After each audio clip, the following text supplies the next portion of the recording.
Okay, we are recording now. Okay, here we go. So let me share my screen.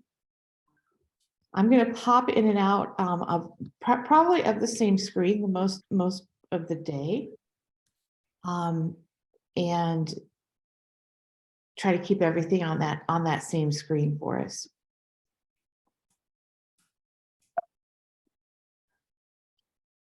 There we go. Okay.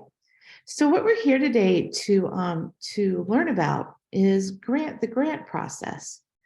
In the state of Illinois, with our competitive grant life cycle, we have some very focused activities that that people who apply for grants go through in order to make sure that both you are prepared to receive a grant, and that we have, as the state of Illinois or the federal government, has all of the information that they need from you to recommend you for the grant and then to achieve that grant.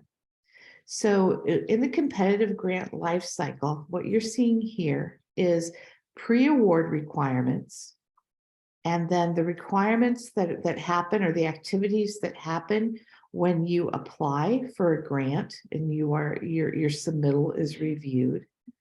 And then once you're approved for a grant, what actually happens with the active grant? So we're going to be talking about each one of these sections of this life cycle.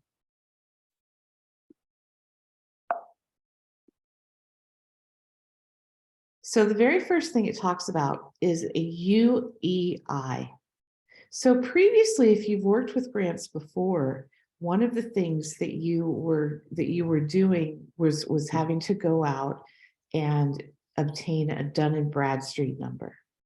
That process is no longer a part of the grant application process.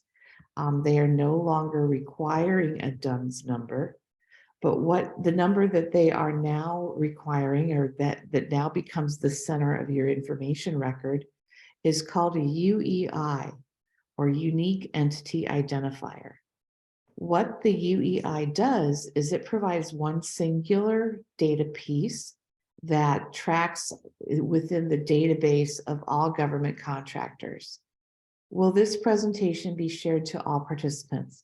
You will get a link to the presentation, yes. Just a question, because my assistant had sent out the information.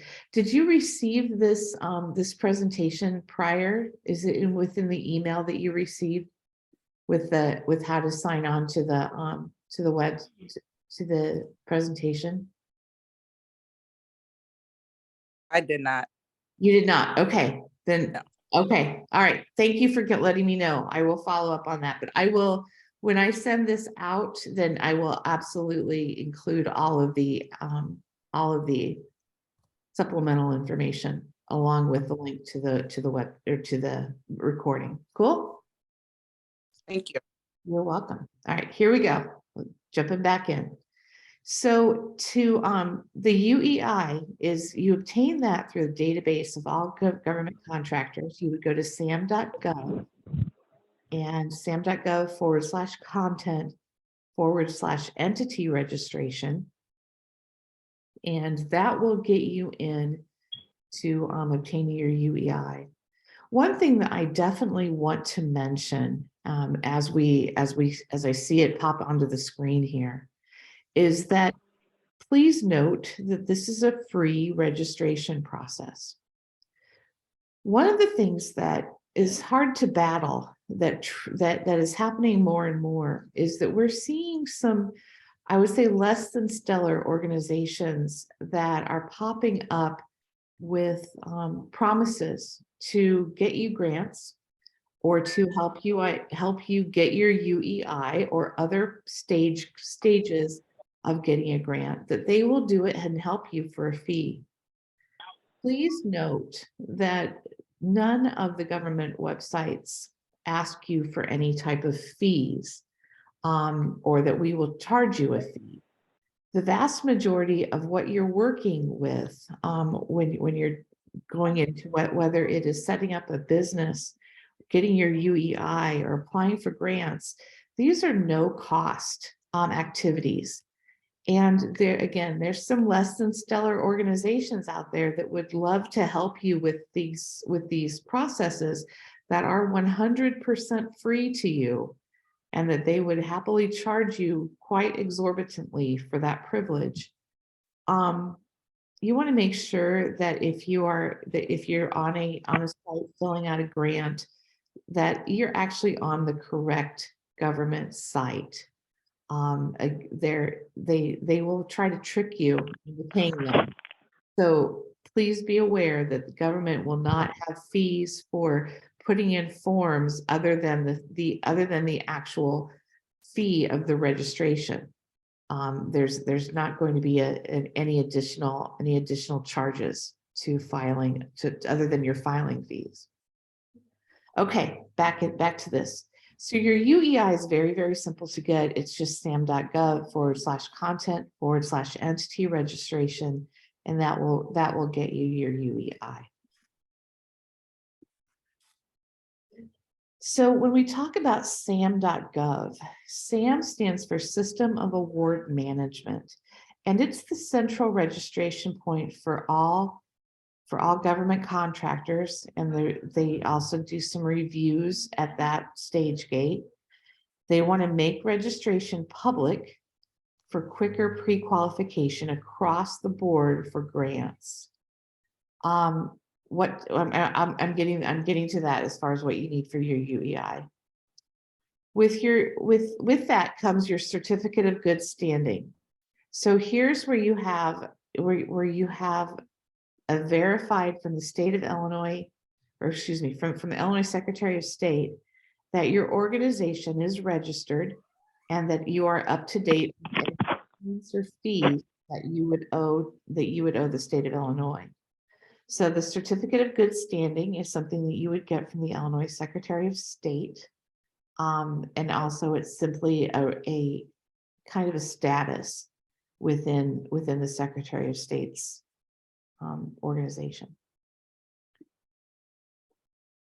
The state of Illinois grantee portal. This is kind of the area that you will work in once you become a grantee or when you're applying for grants. That portal URL is grants.illinois.gov/portal. You would create an account, verify your email, and then go back to the grants.illinois.gov, sign in again, read and accept your usage terms, enter your UEI, and then create a grant account. I do have a question in the chat box that says, we have a sam.gov profile. Do we already have a UAI number? Most likely, you may already have a UAI number assigned if you previously had a DUNS number.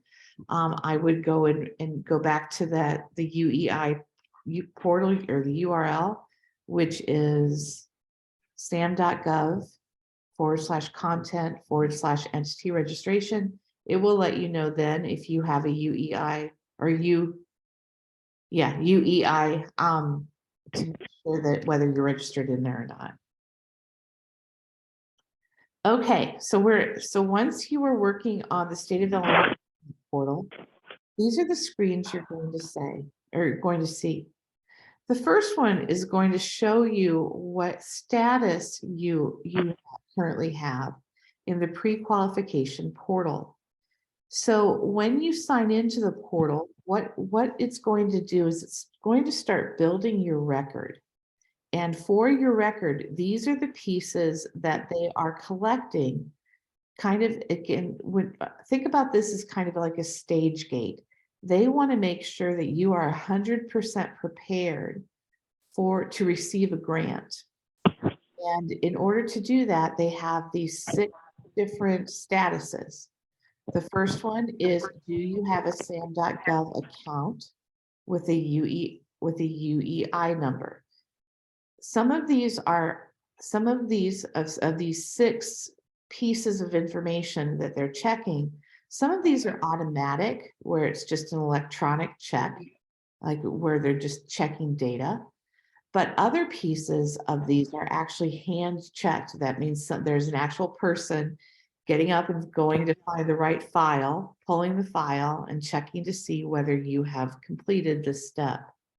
So the SAM.gov account, the status, what they're trying to determine here is whether you have a UEI number.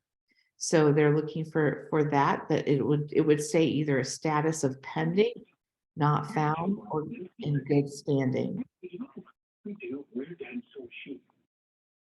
So also please, I did mute someone. Please mute yourself if it gets loud. So the federal employer ID number is the second thing it checks to see whether you have your FEIN. That you would get at irs.gov. You should already have that if you have already set your business up.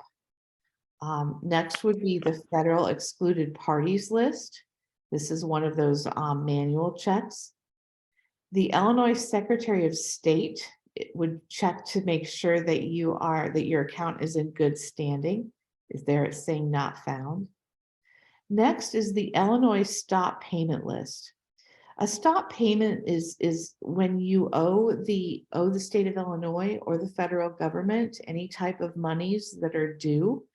They may place you on a stop payment list, and then you must, if that pops up saying that you're in error, then you would need to contact whoever it is that they are listing as far as that's causing the flag on your account.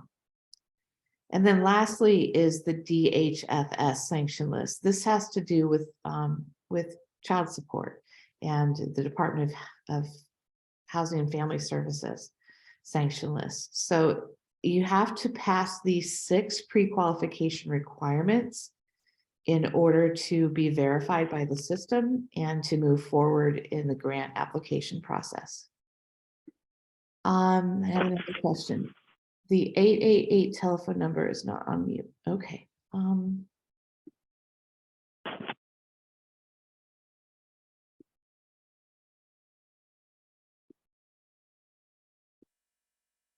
If you could please mute yourself, that would be helpful, but let me see if I can find the one that's not muted.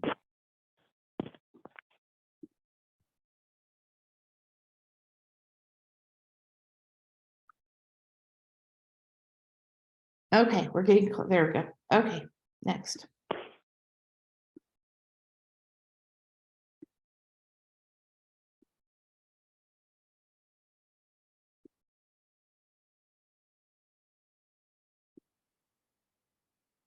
Okay, Illinois stop payment list. A grantee would be on this list for not meeting the terms of past grants with the state of Illinois. They would receive notifications of non-compliance prior to being added to the stop payment list. This is not, shouldn't be a surprise if you find yourself on the stop payment list. It is dynamic, which means it does update automatically. The statewide enforcement, it cannot apply or modify a grant agreement or receive grant funds while you're on that list. And you can review the status in the grantee portal. Okay.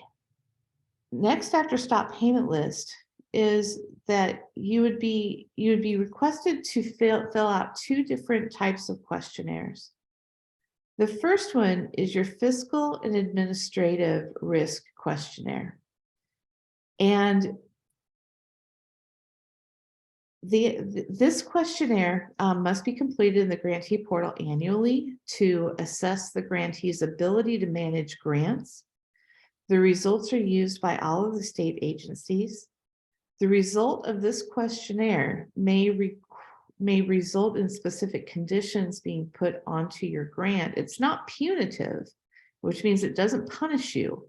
It just explains the risk to the grantor and helps to mitigate that risk, keep problems down, and builds grantee capacity so that you can, and that can help enable you to take on more grant money. And I do have an example of the fiscal and administrative risk questionnaire And I'll show you that in just a second. So when you get to the fiscal administrative risk questionnaire, what it's going to look like is it shows the different questions, the different sections that you're going to be asked questions in.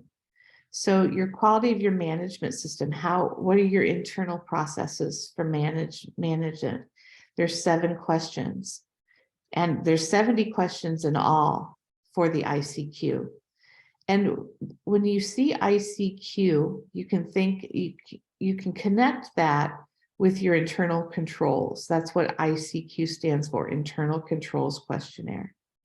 And basically what they're measuring here is how much control, how much process do you have internally on your and anything having to do with money, fiscal, fiduciary.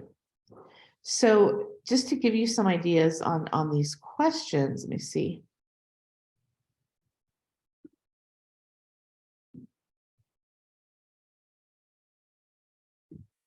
Yeah, they don't give you well, I'll show you what some of the sample questions are. So for the ICQ, so this is for section 2, quality of management systems. The first question is to describe your organization's accounting system. Are you doing it manually? Is it an off-the-shelf accounting system?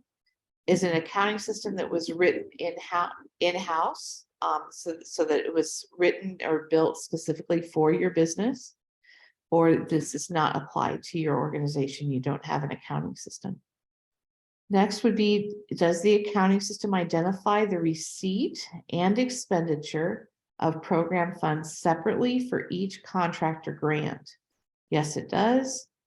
This is completed outside of the accounting system with spreadsheets, or no? These aren't right or wrong answers. Basically, what these questions ask is, how does your organization do it? What is your approach? What type of rules do you have for your accounting system? What are the controls that you have put in place in order to make sure that you don't have any problems down the line? The question is put into the chat box. Do you recommend a certain accounting system? There are many accounting systems across the board. QuickBooks is one that you listed. There's also FreshBooks. There's many different accounting systems out there. It's also just fine to be using a ledger and paper. Whatever works for your organization works for your organization. They need to, what they're asking within these questions is, what is your process, so that they can do kind of their internal measurement on how much risk are they taking on working with your organization. If your organization does not have any type of accounting procedures or process, then it's time to take a look at whether you are actually ready to take on grant funding, because there is a lot of paperwork, believe me, a ton of paperwork and a ton of record keeping that goes on along with grants. But these are some of the questions that you're going to see when you're filling out your internal controls questionnaire. How often are the general ledger accounts reconciled? Do you do it monthly, quarterly, semi-annually, annually, or you don't do it? Have there been any new accounting systems implemented during the last fiscal year? This one's on financial and regulatory reporting. Did the organization submit requirements in a timely manner for prior grant awards? Do you get the idea that this is actually, it's not there, this isn't a test as far as there's no right or wrong answers. What this is enabling your grant, your grantor to do is to better understand your organization, to make a decision as to whether your organization is ready to handle the amount of internal controls and record keeping that go along with receiving a grant. Okay, back to the presentation. So this is going to be one of the first things that once you're registered, you're going to go in and fill out a fiscal and administrative risk questionnaire. The good news for the for the ICQ, and that's what an internal controls questionnaire, fiscal and administrative risk questionnaire. You're only going to fill this out one time. And this one time that you fill it out, no matter how many grants you apply for, is the same ICQ for all of those grantors. They see, because you're not going to change your internal processes to match a grant. Your internal processes are your internal processes, and they're going to be the same regardless of who you work with. You're only going to fill it out one time, and then every grantor that you apply for a grant with will use your answers out of that one single record. Okay. After you do your fiscal administrative risk questionnaire, you'll have some post-award requirements.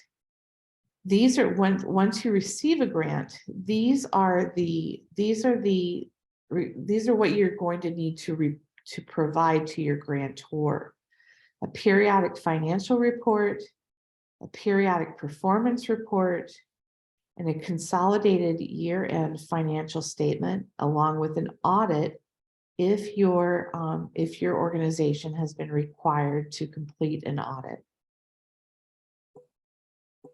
Audit types and submission deadlines.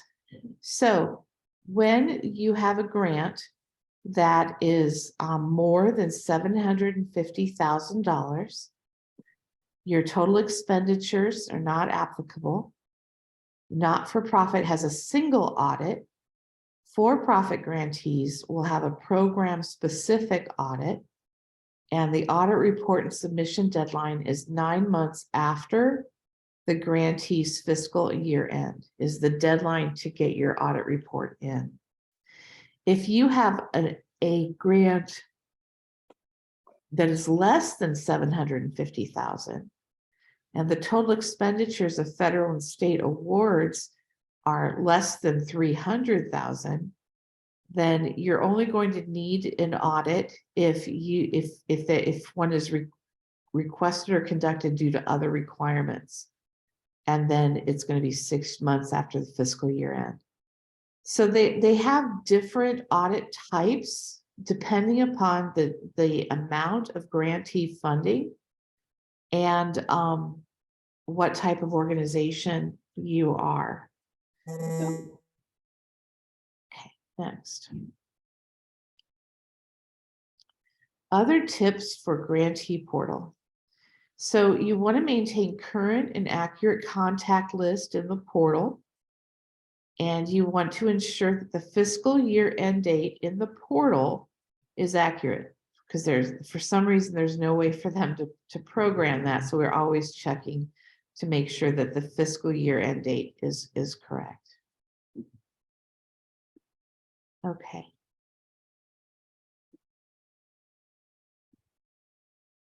Through the Department of Commerce and Economic Opportunity, their award process is that they're going to detail the application criteria that is outlined in the Notice of Funding Opportunity, which is found in the Catalog of State Financial Assistance. There's also a merit review committee that's established for each grant to score application. The grantees will complete a programmatic risk assessment questionnaire. Grantees will be notified of the grantee awards through a notice of state awards in the grantee portal before the grant agreement is executed. At this time, they're going to provide you terms and conditions of accepting the funding, and an email notification of the NOSA will be sent. Denial notices would also be emailed at that time. And then if you were selected for a grant, you would work with your DCEO grant manager to execute the grant agreement. So let me go over this one once more. Here's the kind of the cycle of grants. The first thing that you're going to see is a notice of funding opportunity. They call it a NOFO, notice of funding opportunity. And this is where they list out all of the different grants, what the grant is for, what programmatic requirements, in other words, what do you need to do or create or provide in order to access grant funding. But the NOFOs are listed. Sorry. The NOFOs are listed, and what you would need to do with them once your notice of funding opportunity comes is read through what that grant is requesting for you to deliver and how much funding it is, and then you would apply for that funding through all of the instructions in that grant. Within that grant, you're also going to see what's called the grant administrator and their contact information. They are the person that you would call should you have any questions about anything to do with that grant. And if you have questions, they are absolutely the people to call. They want you to call them. Don't feel put off or feel like you're putting yourself in jeopardy when you reach out to them, but because you have a question. That's their job. Their goal is to find the absolute best uses for that grant money as possible.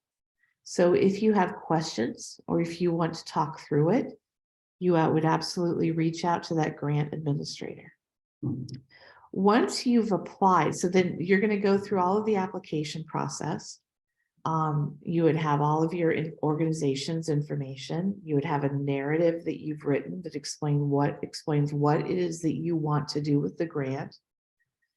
You're going to provide them with a financial plan of the monies, of what you're going to do with the monies that they provide through the grant. And you're going to submit it according to the instructions on that notice of funding opportunity. Within the notice of funding opportunity, they also explain how they're going to score that grant. So you want to take some time to really look before you even start working on the grant. You want to pay attention to how they're going to score the grant. How are they going to decide from all of the grant applications who's going to win the grant? And so you want to look at that outline of how they're going to make their decision and make sure that you position your grant application to hit all the bells and whistles that are within what it is that they are going to grade the grants on. You would also do your IC. At this point, you would have your internal control questionnaire already completed because that's completed once for everyone. But the one that you would have next would be your programmatic risk assessment questionnaire. The programmatic risk assessment, people call it the PRAQ, P-R-A-Q, programmatic risk assessment. You fill out one of these for every grant. And here's an example of a PRAQ. So what they're going to be doing is they're going to be asking direct questions about what it is that they are looking to have provided within the grant. So they will have some very focused questions on the PRAQ about that have direct weight, I guess, on whatever it is that the grant is going to be provided for. So here's with the programmatic risk assessment, these are going to be more program specific or grant specific for what it is that they are looking to you to provide. Once you complete your programmatic risk assessment, then it's all going to, then you've supplied all of the information to your grant administrator. What they're looking for next is they're going to make their decisions on who is going to be funded And once they do that, they will send out what's called a NOSA, N-O-S-A. A NOSA is a Notice of State Award. And this is where you actually receive the letter saying that you are funded. That you will also be able to see this through the grantee portal. If you go to the grantee portal, they'll provide the terms and conditions for the grant, and then email notifications will be sent. Question: for cognizant agent form, I'm trying to find Department of Innovation and Technology. I'll have to work with you directly on your question, Poonam. But come connect with me after the session. Okay. Next, where do I find grant opportunities? So, and I think that Poonam, this is your question too. Grants.illinois.gov is where you would find the catalog of state financial assistance. You would click on the CSFA on the ribbon toward the top. All grants from the state of Illinois are on this site with details on program requirements and how to apply. So you want to check often for new opportunities. Most questions about grants can be answered in the notice for funding opportunity, because in the NOFO, the notice of funding opportunity, that's the grant specific information of what it is that the grant is being provided for, and what is the outcome that they want to see for sharing this grant money, putting this grant money out there into the system. Tamika says, so the SAM is a system only for state grants. No, SAM is for federal also. SAM is a system of award management, and that is a federal database. So that the SAM system is used across the nation. But you are correct, Tamika, in that there are different kinds of grants. There's federal grants, state grants, there's private grants. And what we're talking about in today's session, the GATA, which stands for Grant Accountability and Transparency Act. What today's session is all about is how do you apply for state using GATA, using the Grant Accountability and Transparency Act, and also the process of applying through SAM. That's what today's session is about. Okay, I'm going to keep going. So to find grant opportunities, you want to go to grants.illinois.gov or grants.gov, also for federal. All grants from the state of Illinois are on this site with details on program requirements and how to apply. You do want to check for new opportunities often. You can also sign up with your email to be automatically notified when there are grants available.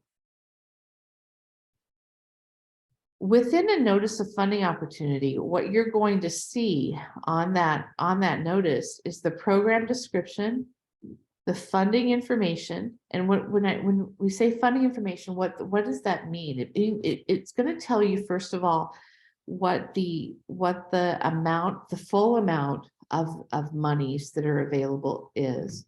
And it's also going to share with you what they feel that they're going to be breaking out in terms of each individual provider who receives a portion of that grant. So the funding information is in there. The eligibility information is in there. And this too is something that's very important to look at, because some of the grants, they're going to have eligible applicants of being nonprofit organizations. Some are grants for small businesses or medium businesses, or some grants are only for municipalities or cities to apply for. So you have to actually spend some time looking into each grant to make sure that it's, number one, that what it is that you're wanting to provide, this grant is actually looking for, how to make sure that you are eligible, what the cost sharing, this is important to talk about too, is the funding that they're providing. Is it cost sharing or is it matching?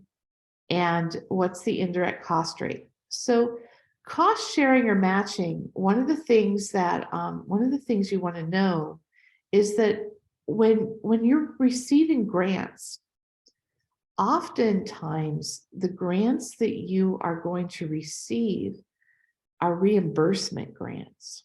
And what I mean by that is, let's say that you receive a grant for $50,000 and it's a cash match grant, which means that they're going to match the monies that you raise. And it's a reimbursement grant. What that means is that they're expecting you to bring $50,000 to the table that they would then match with their $50,000. But you have to spend your $50,000 first. And once you spend it and provide them with receipts, they reimburse you for what you have spent. And from that gives you your $50,000 back to continue to be spent until gone. So that funds the entirety of the grant. So when you're looking at grant funding, one of the things you do need to look at very, very seriously and understand is, how does that money come to you, when, and what are the requirements that are wrapped around it?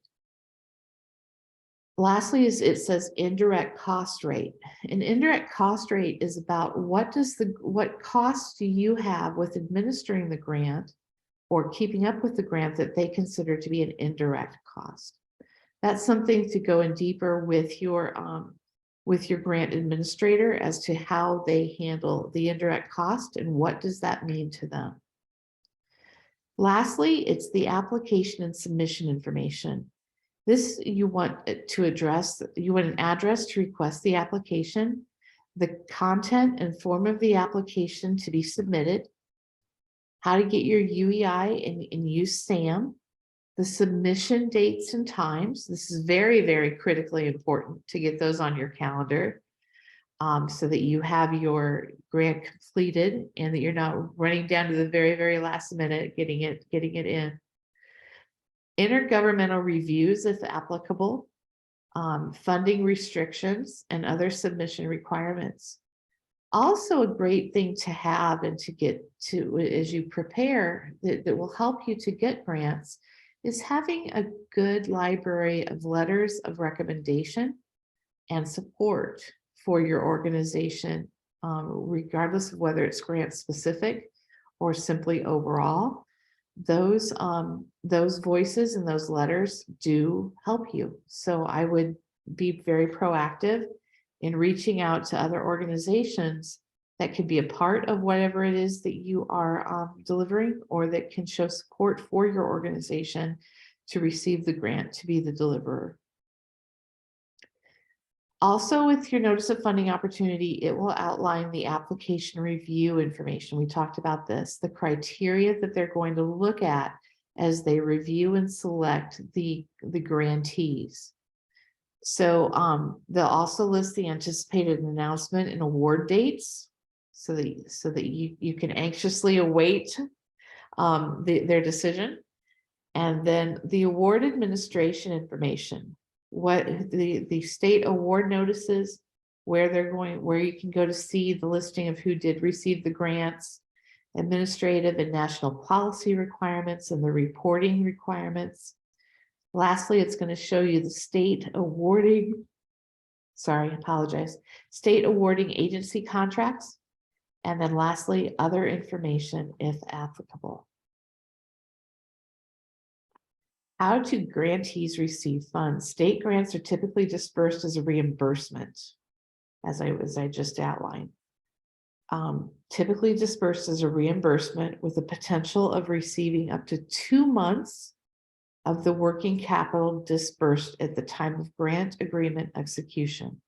So in some cases, they will give you up to 2 months of working capital from that grant to get you rolling. All grantees will have a grant manager who will manage their grant to answer questions and to manage the outcomes. Okay, questions are open. bombard me. Good morning, Amy. Good morning. I did have a question in the chat. It had to do with I see a lot of grants where they say specifically mention 501c3. The organization that I currently work with, they are a 501c4. So I'm trying to figure out why do a lot of grants specify 501c3 instead of 4? Is there a disadvantage as far as grants go with the 501c4? That's a really, really good question. And honestly, I'm probably not qualified to answer it. The difference, I do know the difference between a 501c3 and a 501c4 is all about politics and being a partisan, having partisan activities or partisan political activities. That does eliminate you from some of the grants. Again, the grants are built out depending upon who they want to actually be the delivering whatever it is that the grant is outlining. And sometimes they may disallow a 501c4 simply because they do not want any type of partisan engagement crossing over into the grant that they are, into the activities that they are funding. So that would be completely up to the grant managers and whoever is putting the funding together as to whether they want to include or exclude. It would be the same thing as choosing whether you want a government organization or a non-government organization, or a nonprofit or a small business. They have the capability to determine what types of organizations are going to be able to access the funding that they're providing. Thank you. And then one other question is, where is Starved Rock country or count? That's the country. Where are you? Let me tell you about, number one, how beautiful Starved Rock is. But Starved Rock is located in, when you think of LaSalle, Peru, Ottawa, Illinois, basically between Morris, Illinois, and Princeton. I like to say that it's from Princeton to Pontiac, Mendota to Morris, or Mendota to Minot, and all the way over to Morris. But it's north central Illinois. It's around this most beautiful state park, Starved Rock State Park in Mathiasen. So come visit. It's really, really pretty here. Oh my goodness. I'm going to map it to see how, because we're in DuPage and Kane County. Yeah, we're not far. Not far. Okay, good. Because I said you far. did an awesome job with the presentation, Okay. and you're very, you have a lot of knowledge that, we'd like to tap into. So thank you so much, Amy. Not a problem whatsoever. Not a problem whatsoever. What other questions can I help with? Hi, this is Tyra. Hi, Tyra. And I'm piggyback off her presentation was amazing. Thank you. You.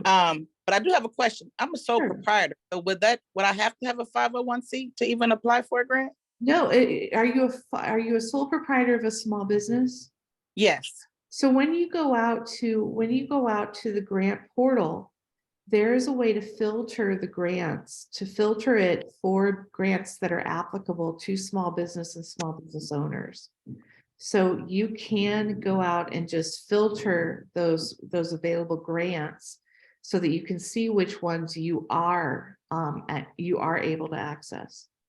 The other thing is if, let's say that you have a grant that you're very, very interested in pursuing, but they're only granting through your municipalities. Your municipalities are the only people receiving the grants, or nonprofit organizations. Go partner with them. Go reach out to them. Go reach out to your municipality and bring them the grant and say, you would like to be involved in doing this. Grants are all about moving your communities forward, and partner when you can. Absolutely. That's part of what building this world better is all about. Awesome. And one more question. Yeah. So basically the EIN number that I got when I first started this, that's basically now null and void. I have to get the other number now. Yeah, no. Your employer ID number that you received from the IRS.gov. Yeah. Your EIN number is a key piece of information. That is basically your federal tax ID number. It's basically your social security number for your business or organization. Okay. That is one of the most important numbers to have. That's where it all starts, honestly, is with your EIN. So once you have your EIN, from there you get your state tax numbers. But your universal identifier this is a brand new number that we are building out from. So Gotcha.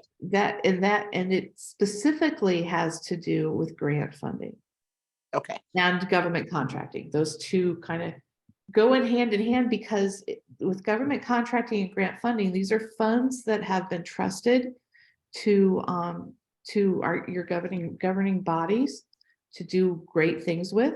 So we want to make sure that, and that's why the GATA, the Accountability and Transparency Act exists, is to make sure that as we expend dollars, governmental dollars, that we are doing it with the best accountability and transparency possible. That's what it's all about. Okay. Thank you so much. You're welcome. Any other question? Okay, I cannot, so right after this, I'm heading over to do a How to Start Your Business in Illinois class. So unfortunately, I can't stick around much longer. But if you have any questions, first of all, go to your local small business development center. I'm here to answer questions, but I have a whole region for myself. If you have questions, the very, very best people for you to be working with is your local small business development center, because they know the local grants that you can tap into. I don't necessarily have visibility to all of the grants that you would have access to in your region. So start with your local SBDC. If you have any further questions that you feel like you're not getting answered, feel free to reach out. My email is alambert, ALAMBERT @alliancesbdc.org. How to find your local SBDC? Sure, I can. Let me go grab that link. Hold on just a second. It is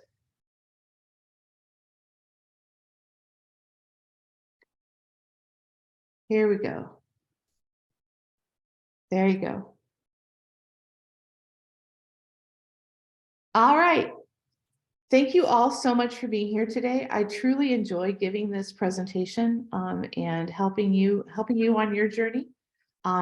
Please, if you have any questions, reach out to your local SBDC. Have a great, and also to the grant administrators. So, because that's who you really want to build a good relationship with. Have a great day, everybody.